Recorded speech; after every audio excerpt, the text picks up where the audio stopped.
Chapter 48. Dorian and Janine were sitting together in the garden. He had dismissed his retainers, and for a time they had sat without speaking. "I'm sorry I killed that Verdmeister," Dorian said. Janine looked up, surprised. "Why? Because it upset me? Or because it was wrong?" After a moment, Dorian said, "Well, I could have dealt with him in a manner less brutal."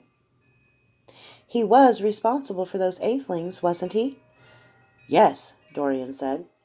Janine plucked a red flower with 6 petals, each bearing a purple starburst. Caledonians considered a blooming starflower an omen of great good luck, because they bloomed only once every 7 years. Conversely, a dead starflower was the worst luck. In this garden they bloomed constantly, but each bloom would die within hours of being plucked. The ver was not good at sustaining life. After regarding the flower in her fingers for a long minute, Janine said quietly, "My lord, I'm sure you know that my father was a fool. What most people don't know is that my mother was brilliant. My father feared her, and he tried to marginalize her so she wouldn't grow more powerful than he was.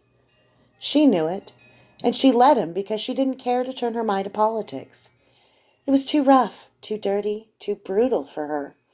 My father made 1,000 mistakes in ruling, but my mother's might have been bigger because she chose not to rule. I lost the man I love, a man who would have been a great king because of that. So I'm not going to turn away because ruling is messy. My people will deserve better of me, nor will I settle for the soft hypocrisy of criticizing you as you face threats I can barely imagine. I don't want to rule simply because I enjoy power. If it's for that, then it's for nothing. I want to undo everything that my father and his fathers have made of this country. I don't know if I can do it. I don't know if it can be done." A quick scowl passed across her face, but she didn't speak for a few seconds. Dorian waited. Finally, she said, "My lord, I see you usually being so decisive, so strong, and then the next moment you're in here, apologizing to me for something you had to do. Maybe you could have done it differently, but so what? There was an immediate threat and you dealt with it. I'm trying to tell you that you don't need to be weak for me. I've seen enough weak men in my life. I guess my question is, and it's probably the same question your people have, are you going to be king, or are you just trying to stay alive until you can run away?" Her words caught him. He hadn't once thought of himself growing old as God King. Had that been because he couldn't remember even a fragment of prophecy with himself as an old God King? Or because he'd been afraid to throw in his lot wholeheartedly with this land? He hadn't thought about how things would be even a year from now. In thinking for such a short term, he'd ignored problems. He hadn't done anything to seal the Highland tribes to him. He hadn't moved against Neff. He hadn't moved against the Aethelings. If Janine saw his hesitation as weakness, how many others did too? "I am king," Dorian said, "and I will be until the end of my life, however long that may be." "Then rule as you must to be king." "Do you have any idea what that means? Here, with these people?" Dorian asked. "No," she admitted, "but I trust you." Dorian had thought of Janine as naive, but he'd been wrong. Janine was inexperienced. There was a difference, and she might well yet be horrified by what experience taught, but her eyes were open. Nor did she have an overflow of sympathy for the people who had killed her husband and her entire family. But a monarch had to be hard, didn't he? Nodding as Janine rose to go make more preparations for their wedding, distracted by his own thoughts, Dorian reached out with his talent to lay a small weave on the starflower to preserve it. It was a simple weave and could make even the most delicate flower last a month. But Dorian had forgotten how much ver had been used in growing the flower. Ver and talent touched and warred, and the flower turned black and limp in Janine's hands. Dorian cursed. "I'm sorry, milady. You've given me much to consider. You are wise beyond your years. Thank you." He plucked another starflower and wrapped it in ver for Janine.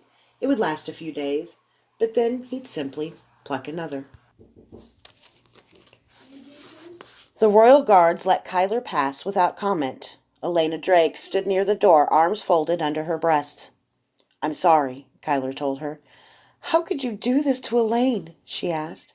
He walked past her and strode through the quiet corridors, up the stairs to the Queen's apartments in a fog. The Kikari flicked out of his hand into the form of a dagger, then sucked it back in. Out, in, out, in. Was it always this simple for Vi? Some flirtation, a little innuendo, and your debtor isolates herself, arranges your entry, and helped keep your presence secret?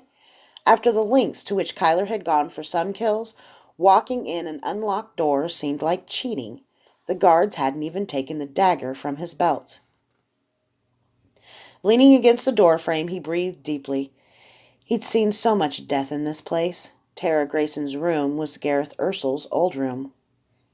There had been statues of dead girls in the room bare weeks ago.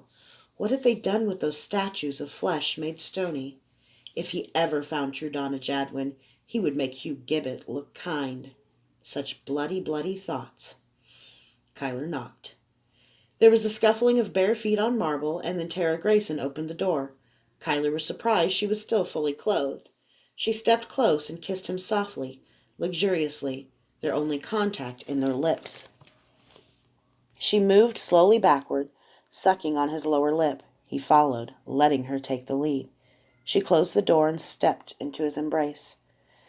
"We'll have to make it quick," she said, in between kisses on his neck. "I can't miss my own party, but if your tongue is half as talented as you suggest, I guarantee to reciprocate very soon," she giggled wickedly. What surprised Kyler was how easy it was. Tara was taller than Elaine, and her lips not as full, but teasing her was the same. He traced fingertips down the backs of her arms, then, feigning growing passion, slid one hand to the back of her neck and the other to softly curve around her buttocks. From the interplay of starched stiffness and yielding flesh, he could tell she'd removed her undergarments. He lifted an eyebrow and she giggled again. "Like I said, quick and dirty. Later we can do long and dirty." "You poor bitch. You don't even know what this is." What was he doing? Why didn't he end this sad farce? Finish the job, Kyler. Kyler closed his eyes as Tara pushed him onto the bed. But as soon as he did, he imagined Vi standing beside the bed. She looked pissed. Kyler's eyes flew open as Tara crawled over him. She tugged her neckline down. "Kiss me," she said. Vi seemed to be standing right there, her eyes flaming, daring Kyler to do it and feel her wrath. The image made no sense, but that didn't make it any less powerful. Tara made a pouting sound and tugged her dress lower, brushing her bare breast against Kyler's face. His ear felt suddenly hot. Sickness and revulsion washed through him. His stomach cramped. There was a wordless scream of animal rage from the doorway. Kyler blinked his eyes furiously, trying to clear away the black spots swimming in front of them. Tara barely sat up before a body collided with her, knocking her off of Kyler. Kyler fell off the bed and staggered to his feet. As his vision cleared, he saw Luke Grayson on top of his sister, pummeling her with his fists and screaming obscenities. Finally, his chest heaving, Luke pulled himself off of her. "You killed Natasha," he said, drawing a short dagger from his belt. "You killed our sister." "No," Tara said, "I swear." Blood was pouring from a gash above her eyebrow, and her lips were fat and bloodied from Luke's fist. The last piece of darkness Kyler had seen in Tara's eyes fell into place. "She sent a messenger to the God King," Kyler said, telling him Natasha was traveling to Havermore, and she arranged for there to be only 2 guards with her. Tara gasped, but Luke's eyes never left her face. The guilt written there was plain. "I did it for us. She was going to betray us. For the God's sake, help me, Kyler," Tara begged. It was a mistake. She could have faced Luke down. The last thing she should have done was remind him of the other man she'd been about to fuck. Luke screamed again and stabbed her in the stomach. She shrieked and Luke cowered back, then attacked again, gashing her arm as she lurched to her feet. He stabbed at her back as she ran to the wall, caught the ribbing of her dress, and dropped the dagger. Tara found a bell rope and yanked it over and over again. Luke picked up the bloody dagger and walked toward her, his face a mask of grief and rage, weeping and cursing. He stood in front of his sister as she collapsed on the floor. Kyler wondered if Luke saw what he saw.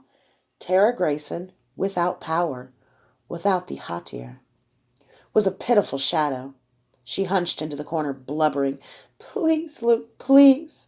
I love you. I'm sorry. I'm so sorry." Perhaps Luke did see the same thing as Kyler, because he stopped, paralyzed. He still held the dagger, but Kyler knew that he wouldn't use it now. Tara's wounds weren't fatal. Kyler was certain of that, especially not with the green magia in the castle. Tara would recover, and she would owe the Chantry an enormous debt. She would put her brother to death, and she would capitalize on people's sympathy for her to move against her enemies, real or imagined. Poor Luke Grayson. The weak bastard wasn't even 18 yet. Kyler slapped the young man hard and plucked the dagger from his hands. Luke fell. "Look at me," Kyler told him. The royal guards were on their way. They might arrive any moment. Kyler could cut Tara's throat and knock Luke senseless, climb out the window, and rejoin the party. Luke would be beheaded for treason and murder, and Logan would be made king. Doubtless, whoever told Luke about Natasha's betrayal intended exactly that. Luke met his eyes, and Kyler weighed the young man's soul. Kyler cursed loudly. "You're no killer, Luke Grayson. You marched right up here, didn't you? Walked past a dozen witnesses?" "I thought so." "What are you doing?" Tara demanded. "Help me!" Kyler looked into Luke's eyes again and saw a young man bound in chains not of his own making. Luke was no saint, nor purely a victim, but he didn't deserve death. "Tell me one thing," Kyler said. "If you could take the throne, would you?" "Hell no," Luke said. He was telling the truth. "Then I give you these, Luke. First, knowledge. You're no killer. These wounds won't kill your sister. Second, your life. Make something of it. Third, I spare you a sight that would never leave you." "What?" Luke asked. Kyler punched him in the forehead. Luke dropped like a stone. Kyler rubbed Luke's bloody hands against his own. He cut Luke's tunic in 2 places with the dagger and finally stabbed him in the meat of his shoulder, shallowly. Tara was aghast. "What are you doing?" Kyler drew the mask of judgment over his face. "I've come for you, Tara." He let the Kakari sink back into his skin. She screamed. He grabbed a fistful of hair and pulled her to her feet. He planted the dagger in her shoulder, with his right hand free, pressed it against her wounded stomach to get it bloody. He wiped the blood on both sides of his face and pulled the dagger out of her shoulder. He stood behind her, using her body as a shield between him and the door. She was begging, screaming, cursing, weeping, but Kyler barely heard her. He sighed, and when he inhaled, he smelled her hair. It smelled of youth and promise. There was a sound of jingling armor and heavy footsteps pounding up the hall. A dozen royal guards burst into the room, bristling with weaponry. Behind them, Logan Geyer and Duke Westeros and their guards pushed into the room. In seconds, they formed a half circle around Kyler and the Queen. Dozens of weapons were leveled at Kyler. "Put it down," a royal guard yelled. "Put it down now." "Help me, please," Tara begged. "By the gods, Kyler," Logan shouted. "Don't do this, please." For the job, it was perfect. Now dozens of witnesses had seen Logan command Kyler to stop. There remained only one thing. Kyler painted a desperate expression on his face. "Luke tried to stop me, and he couldn't," Kyler raved, "and you can't either." Kyler slashed the dagger through Tara Grayson's throat, and all the world screamed.